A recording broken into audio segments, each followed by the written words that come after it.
Hello, welcome to another edition of The Lead. I'm your host, Cody Johnson, and today I want to do a discussion about what the Texans should do with the third overall pick.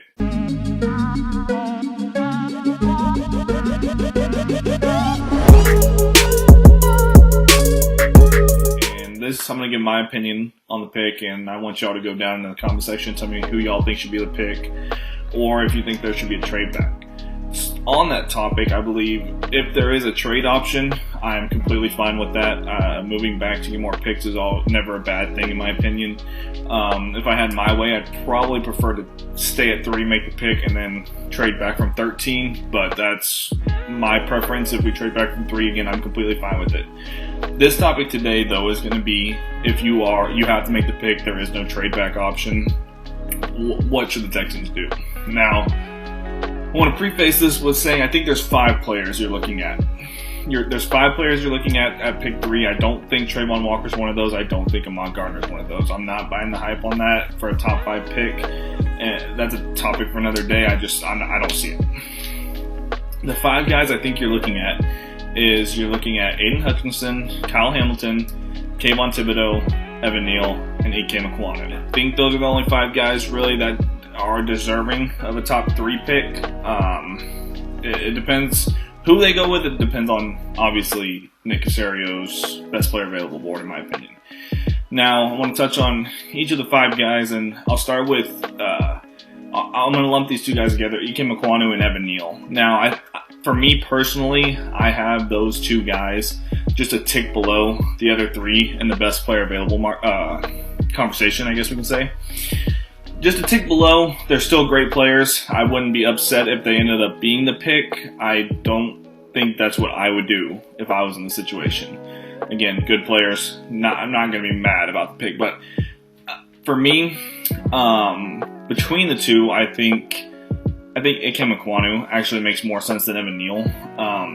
Evan Neal's strong, great run blocker, could use some help in pass protections, moving laterally, stuff like that. I think he'd probably make for a pretty good right tackle, a guy that's going to be your outside run blocking guy. I think at his size, at 6'7", he's too big to move into guard. You don't want guys 6'7" moving into guard, regardless of how powerful they are, because the name of the game on the inside is leverage. And when you're 2 to 3 inches taller than everyone on the inside, who's also as strong as you are, it's hard to get your pads down to gain that leverage. So for me, with having Tunsil back and having Howard at right tackle, who some will argue maybe he should be moving guard, but he played well above average at both tackle spots. So I don't think, obviously if they have him as best player available, then take him. You're not going to not take him because you have Titus Howard on the right side, but if he's not, then you shouldn't force that pick because your tackle is probably the best position you have on this team. It's the strongest position at least. Now with Ike Mekwonu, he's a guy that a lot of people project to be a better guard than tackle. Same thing, powerful as all get out. At 6'4", you don't have to really worry about the leverage thing I was talking about with Neal. His competitive toughness is there, always wanting to get gritty and stuff like that. And I think there's a conversation to be had that he can be a better guard in the NFL than Evan Neal can be tackle.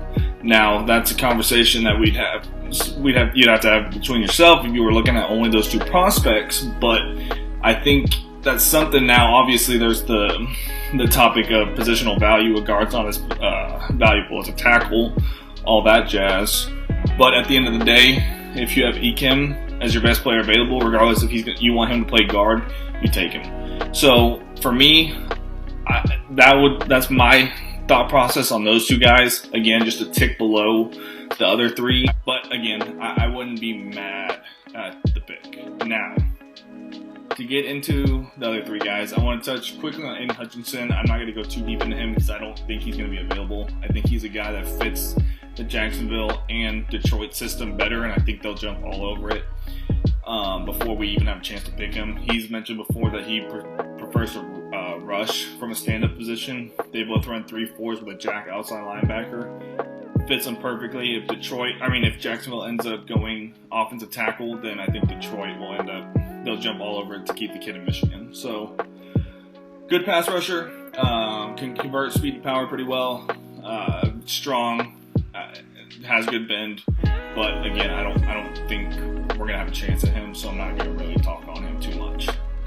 Now we get into Kayvon Thibodeaux, who I took actually in my mock draft. If you haven't watched that, go check it out on the channel. I think he's been a guy that for 2 years now has been not consensus, but pretty high up there as best player available in the draft. Now, he started falling because of a bunch of off-field stuff. He's not committed. He's, thinking about his life after football. I think that's all overblown. I think he's self-aware, very self-aware, and he knows how to use it. Just looking from a player perspective, man, it's hard not to like what you see. Elite first step, can convert speed to power, has the bend to get around the edge. And the thing is, he has all of those tools, but he's not a refined or technical pass rusher. He didn't have to use his hands in college that much to beat offensive tackles. Once he gets those skill sets in the NFL, it's going to be dangerous, And I also think he's a very good run defender. I watched the bowl game versus Iowa State, who, we all like Breece Hall. Iowa State builds that kind of Big Ten offensive line to where they're bigger, stronger guys, and they like to run the ball. And they ran the ball away from him the entire game. The entire game. The 2 plays that they did run at Kayvon Thibodeaux, he blew up in the backfield. So I think he's a good run defender, but he's going to be your speed rusher, your edge rusher, your wide nine. The guy that, might not have to worry about run defending as much as the other edge. And he's just going to be set loose, that Nick Bosa type, So, obviously, I'm a big fan of Kayvon Thibodeaux. I am completely fine with the pick. I think, with the player fatigue and the off-field stuff, people are just looking for something to find. I didn't really see I saw, obviously, a couple of plays off, but every player does that. It's just most of them aren't in the frame of the play, so people don't see it. And it's just something. It's just a talking point to downplay a player, to be honest. So I really do like Kayvon at pick 3. I like Hutchinson at pick 3. The last person I'm going to talk about is Kyle Hamilton. Now, Kyle Hamilton is that kind of, I guess we'll call him a unicorn player. The player that doesn't really compare to anyone that's been before him. We really haven't seen a player like Kyle Hamilton with his size, his speed, and before we talk about the 40 time, the 4.59 or whatever it was, Ed Reed ran a 4.57 at his combine. Is the best free safety that we've ever seen. Obviously some people have opinion on other players, but one of the best free safeties we've ever seen. So that 40 time, which some players have better game speed than testing speed. I think the same can be said for Treylon Burks. He looked faster on film than he ran at the combine. But for a guy of his size at 6'4", to be able to cover and have the range that he has,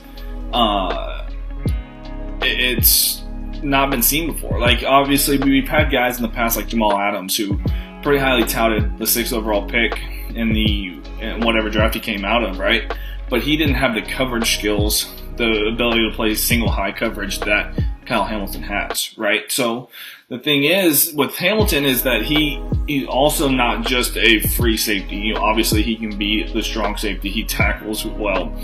He's not going to miss a bunch of tackles. Notre Dame had him a lot, not a lot, but they had him in sets where he was a slot corner, a linebacker. Very versatile player, to say the least. And I don't think he's a guy that's like an Isaiah Simmons where, maybe he should be moved to a full-time linebacker kind of situation. No, I think he's a legitimate safety who can do everything you need to at the safety position. Like I said, a unicorn.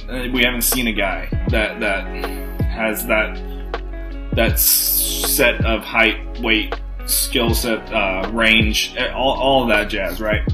So, and I really don't think the closest safety prospect we might have seen come out since Ed Reed might be like Eric Berry. And even then, he's not as big, and I don't want to say didn't quite have the range, but he was more of a strong safety, if I'm not mistaken, for Kansas City. So, for me, to get a unicorn, I guess we'll call him again, that type of player to where it can change what you do on defense, or having that kind of player in the backfield, I'm all over it. Like I don't really care about his positional value at this point. Again, if you haven't seen a player like this, you haven't seen a player like this before with the ability to do it basically all. You know, sometimes there's sets you want to rush him off the edge, go for it. I mean, he's athletic enough to do it. You know, so obviously I'd like to keep him in coverage because that's what he's going to be best at. But you know, he really opens up what you can do on defense because he can do so much in the secondary at his size, at his length.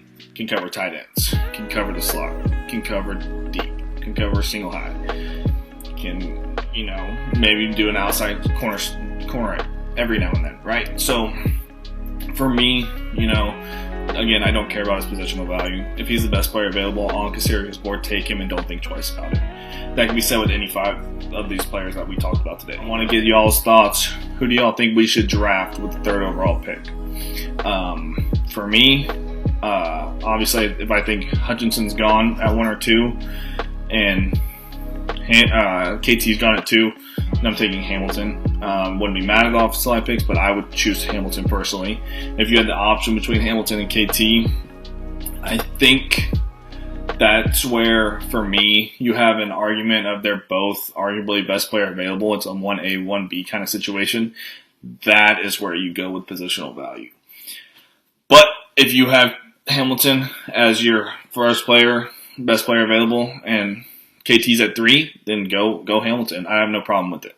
So, again, go down in the comment section. Let me know what y'all think about who we should take at 3, and y'all have a nice day.